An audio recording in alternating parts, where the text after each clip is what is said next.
It is mentioned earlier in our discussion that the network architecture is very complicated in reality. But why it is so? The reason is a computer network comprises of several heterogeneous smaller networks. All the devices have their own pattern of functioning and behavior. To cope up with such heterogeneity, lots of care need to be taken while designing such networks. Data is exchanged between or among devices, right? This is the sender or say client. This is a server. And while communicating, it is sending the request and it is getting the reply. It is very simple operation if we see externally without going into detail. But because of heterogeneity of devices and the underlying network, we have to design certain rules and regulations, and those rules and regulations are called protocols. As the operation is entire operation of sending the data to the server and server replying the same is complicated. That's why the entire a computer network operation of computer network is studied by dividing the function of all the devices. By dividing the function, suppose is a computer, sending computer. This is sender. It has lot of functions to do. First of all, collect the URL from the, for example, very small, collect the URL. URL will be in the ASCII text, which is in user readable form URL. Because this URL is in ASCII text, that will be converted into bits, zeros and ones, because the computer do understand only zeros and ones. Moreover, this data need to be transmitted through transmission line. This is the client, this is the server, this is transmission link, and this transmission link cannot transmit these zeros and ones. Before communicating these bits of zeros and ones, this computer has to convert it to some signals like this. Signals. This is the electrical signal which can propagate through the communication media and the receiver will receive. In the receiver side, same operation will be reversed and finally it will detect the URL. For a very small example, these are two different sections, sender and the receiver. So simply I am telling browse www.facebook.com. I am just simply telling that you browse this. I typed it, pressed enter, then we get the result. But internally, the laptop itself will carry lot of operations. This operation includes convert this one into binary format, convert the binary format into some signal and allow them to pass through the transmission media. Not only that, we also have to ensure that during the transmission from the server to the client or vice versa, no data or no signal to be altered. It should not be altered to this. That means it is representing 1, it is representing 0. No signal should be altered in between. As a result, the data is changed. So that means the network need to take care that data is communicated to the server in the same form or in the same way it is being generated. Since it has a lot of different functions, That's why all the functions are divided among number of smaller entities, or we can say it can be said that the functions of transferring data from the client to the server is accomplished in different phases. For example, in the first phase, we will accept the human readable interface. This is phase 1. In the second phase, we will convert into zeros and ones. It is phase 2. And in the third, we will convert it into the signals. This is third phase, for example. In the fourth phase, we may take care of errors. We can take care of the error control mechanisms. So these all phases are theoretically discussed under the banner or in the name of networking layers. For example, if you consider the physical layer, this is one of the layer in the architecture. You might have seen it, or if you do not see, don't worry, we will discuss it in our forthcoming lectures. Above physical layer, we have data link layer. Above data link layer, we have network layer that way. To physical layer, what the physical layer, and above the first layer is application layer. The function of application layer in very simple form to collect the URL. Then the data link layer will convert it into zeros and ones. For example, simple way. Then the physical layer will convert it into signals. Once it is converted into signals, it will be communicated to the server, and server will perform the same operation but in the reverse order. You will take the signals by physical layer, then the data link layer will convert into some zeros and ones, then it will give it to application layer, it will convert it into URL. This is the way that the network functions or devices of the network functions. One thing is clear, that the operation of data transmission in a computer network is very complex, and that is why it is divided into several smaller independent parts. Is it really necessary to have a layered architecture of computer networks? So let us analyze it. Consider this use case. Let us say the BTech program, when a BTech program is taken by a student, then he need to complete 60 different courses with at least 164 credits in a span of 4 years. And the objective here is to model this process. The process, actually the task is the process of study BTech program, and goal is to acquire the degree certificate. So what we will do with this case study, we will try to understand the concept of the layered structure. The concept of layered structure,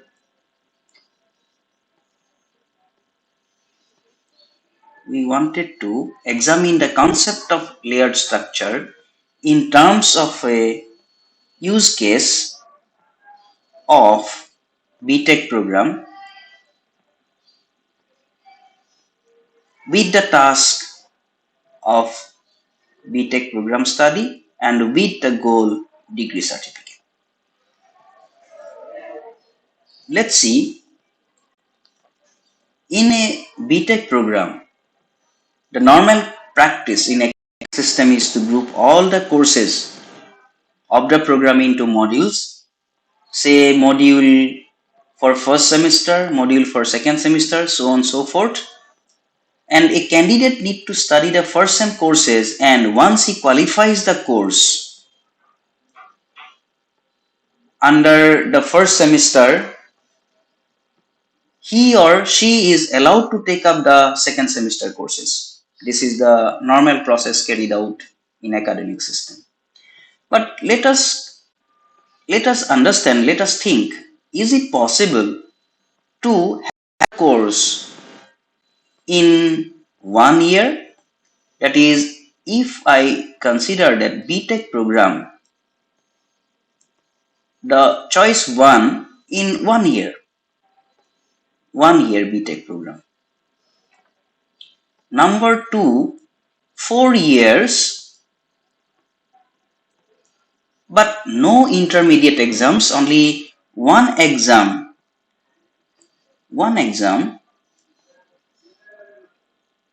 after 4 years. 4 years, right? So if I say that BTech program can be, or that is advised to complete in 1 year, that means in 1 year, the student has to study 60 courses. Is it possible? Maybe, because someone can claim that I will study all the 60 courses in 1 year, then I will appear for the exam, give me the degree. This is one choice. Yes, it is possible. Second one, 4 years. In the 4 year, all the subjects will be studied together, and end of the 4 year, he will appear for exams, 60 course exams. And these 60 course exams will be carried out, let us suppose that in 1 week. So is it okay, or is it possible? Yes, logically, if you think possible, logically, if I say that we want to do this BTech program in 1 year, logically it is okay. Our main objective is to study 60 courses with 164 credits. If I can complete these courses, once you complete this all 164 credits, you will awarded the degree. So that is why I will do it in 1 year and I will get the degree. Or second one is also logically possible. Both the things are logically possible, but the problem here, is it feasible? Is it feasible? Feasible means, is it really practically correct to give 60 courses in 1 year? So the expert committee of academic system or the Indian education system has decided not to give in 1 year because it is really difficult for one student to complete 60 courses in 1 year.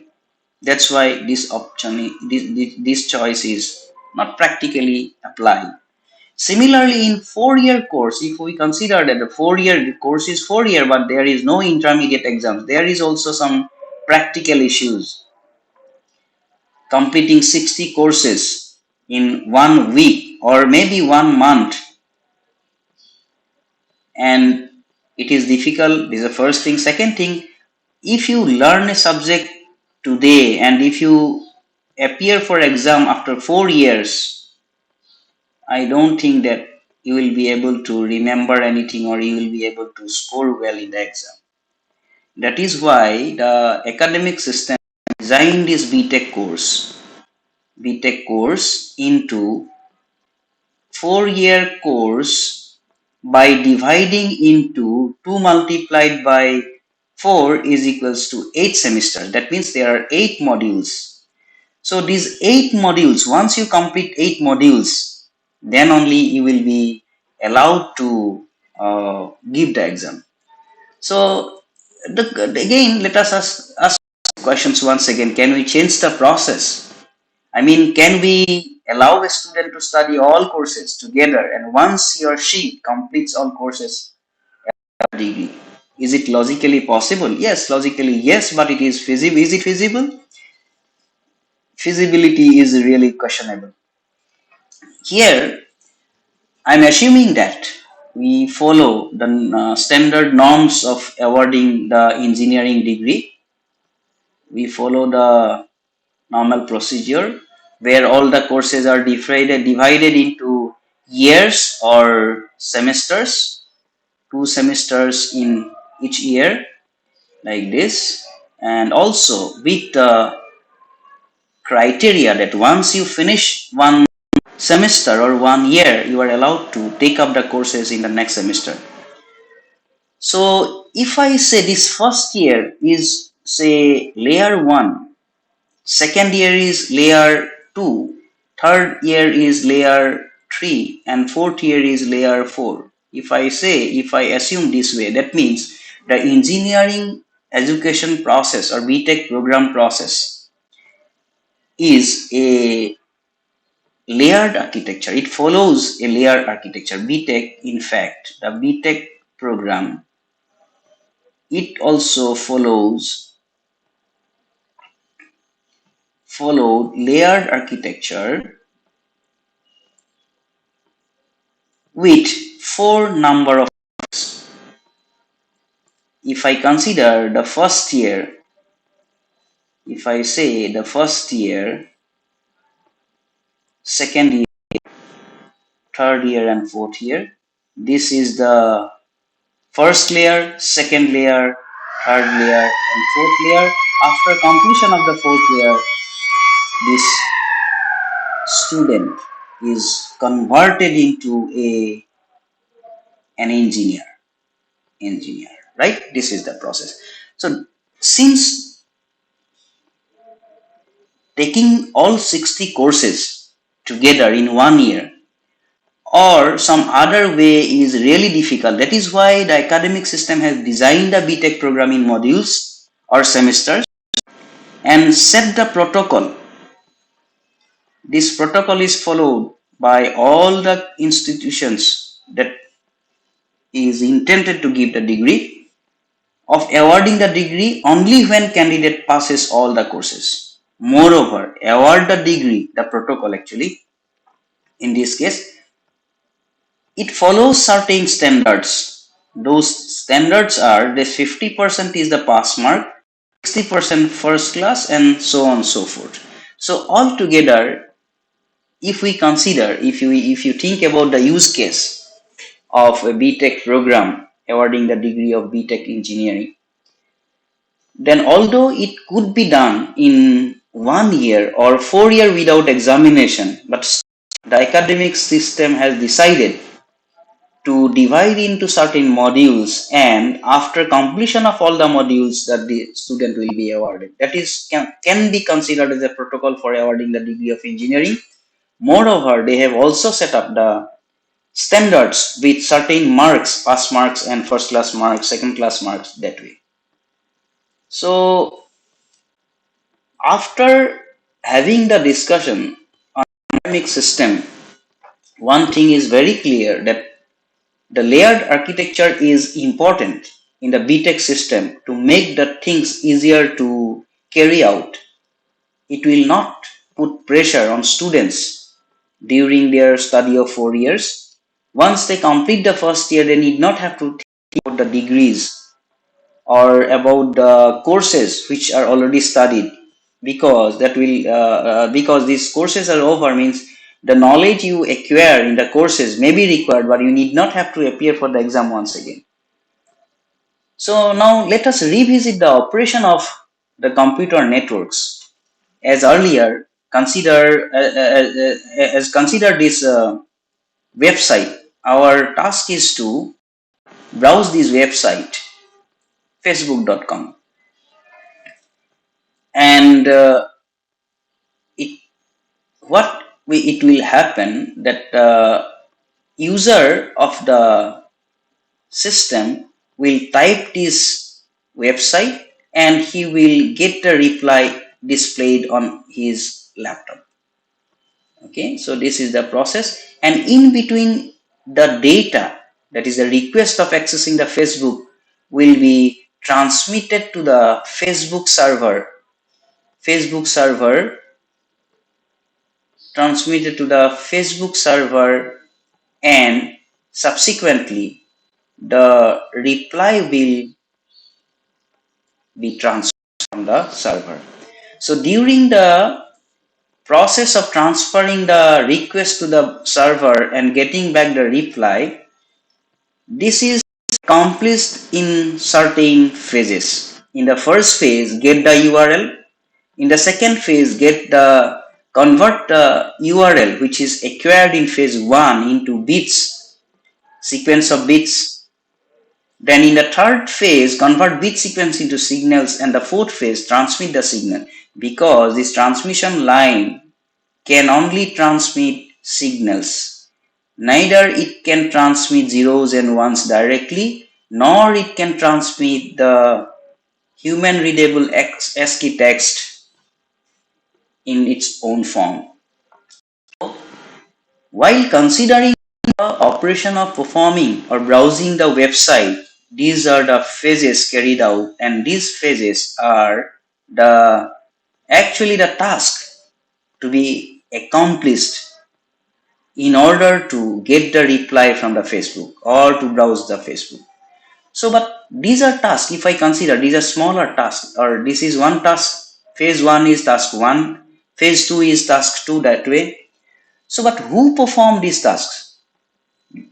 A computer or a router? Because if I see the network, it's a there is one backbone, national backbone, then it goes to the international backbone, then it goes to the server like this. And here, this is the end user sitting here connected to the internet. And here, these are routers, and this is a computer or laptop. So, in general, either a computer or a router perform this task. Task means here 1, 2, 3, 4 tasks are performed by the computer or a router. So basically this computer or router is nothing but some computing devices. If so, if it is that these tasks are not assigned or not accomplished or performed by human being, rather it is performed by a computer, then we must have to write a program to carry out the assigned task. That is, all the tasks, task 1, 2, 3, 4 is accomplished by the program which is integrated or which is written or installed in the computer or computing device, either in the router or in the laptop. So, if it is so, it seems that a computer, this is a computer or computing device, this is a computer or computing device, he has 4 tasks to do. Task 1 is accomplished by program 1, task 2 is done by program 2, task 3 is done by program 3, and task 4 is done by program 4. So altogether it will complete the operation of sending the data to the server and getting back the result. So there are 4 programs that completed the task of transferring data from server to the client. But the question is it necessary of writing so many programs? Instead, we can write a single monolithic program and complete the task, because I wanted to say, instead of writing 4 different programs, write one program, then complete the task. Because after all, the computer is going to do the job. That's why whatever the instruction we give to the computer, it will perform all the operations. So if this can be done by a single program, so that can be done in a single layer, one layer, or no layer at all. So what is the need of multiple layers, 1, 2, 3, 4 like this? So do you understand the logic? So I wanted to say, since the task of transferring data or transferring information from one device to another is accomplished by program, instead of writing separate programs for each of the tasks, can we write a single program to complete the entire process? Again, the concept, logically, yes. In order to see the fact, let us have another use case in terms of computer programming. So here we are supposed to write a program to swap the content of 2 variables. Here, if it is the use case, then input will be two numbers, the task to swap the content, and the output will be value interchanged. We have to write a program. And to understand, for example, suppose that the inputs are A equals to 29, B equals to 35, then after completing the task, after completion of the execution of the program, the value A will have 35, this value, and B will have 29. So now let us write a program for the task assigned. So we have two choice in this case. One is to write one monolithic program. This is a monolithic program. Monolithic because we are writing only a single program where we are performing all the operations in single program. This is P1. This is one monolithic program. The second choice is this one. Here what we are doing, we are, instead of writing the entire code into the same program or function, main function, what we are doing, we are using a subprogram. We are using a subprogram. That subprogram will perform the operation of swapping, and then it will return the result and it will continue. That means this is a modular program. But if you look at the operation carried out by the program, both the program, this is P2, say this is P2, which comprises of P21 and P22, P21 and P22. Let us say this part is program P21 and this part is program P22. So this is a modular program, and if this modular program we compare with layered architecture, then this program P2 performed in layered fashion. In the first layer we have P21, in the second layer we have P22, P11 and P22. So after all, both the programs accomplishes the same task of swapping two elements A and B, two variables. If the initial, both the program will evaluate, if it is 29, 35, then after completion of this program, we will have A equals to 35, B equals to 29. Both the programs will perform the same. Then if it is so, then why do we write this type of program, which is a layered architecture, instead of writing a monolithic program? I hope you know the answer, because modular programming, it is really easy to manage, and also it is easier to debug, and there are many advantages of using programs, and that is why uh, the functions of data transfer in a computer network, data transfer is performed in layered fashion.